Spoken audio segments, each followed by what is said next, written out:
Here are the few of the faces I make when I think back to my early days of getting paid for B2B writing. It just felt so awkward, telling people how much I would charge them, asking them for money. And honestly, even getting paid felt a little weird. Like I didn't deserve the money, and maybe it was a mistake. What I know now that I didn't know then is that paying for writing is a normal part of doing business. Let's stop and repeat that for emphasis. Paying for writing is normal. As it turns out, what was weird, uncomfortable, and awkward for me was normal, expected, and desired for marketing managers. And that's why B2B writing is such a great way to make a living as a writer. It's an operating model that ensures you'll always have a steady stream of income because hundreds of thousands of businesses are creating new content every year. My name is Sarah Griesenbach, and in the B2B Writing Institute's Zero to Paid training, we're going to start this process over from the very beginning. We're going to show you how a naturally talented writer without a ton of experience can start getting paid for their writing. I'm going to share my own journey from zero to $30,000, then $80,000, then $200,000, all from my own writing business. But I don't want you to have to wait until the training to learn anything helpful. So here's the straight shooter answer I give new writers when they're trying to figure out how to get paid now.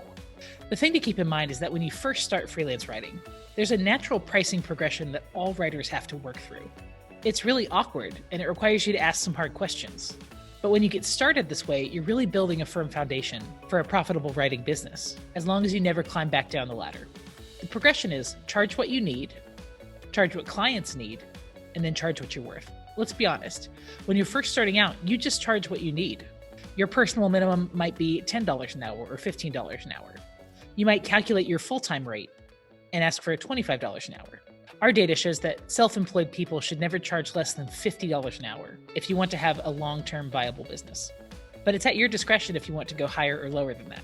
Start there. Draw a firm line in the sand of what the minimum is that you're willing to work for.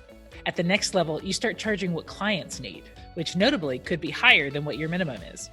After you've had some work and negotiations under your belt, you can push back with new clients and ask what their standard rates are. Then you can decide if that works for you based on your established rate. You might find that they pay a certain maximum amount per article or project, and that's that. And when you're first getting started, that could still be a good situation for you. As you gain experience, which means you can do this faster, you know where to find clients, and you're very familiar with all the research that goes into a particular industry, then you can start to think about what the work is worth to a company. You can take a normal article, upgrade that to a complex subject, add subject matter interviews, and then a ghostwriting fee.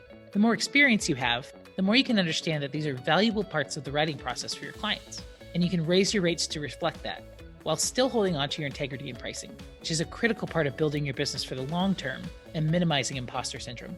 If this is the kind of advice you're looking for around pricing in freelance writing, join us for the training. We're going to explore a few more practical concepts like this that take into account all of the potential income you can earn as you build a profitable B2B writing business.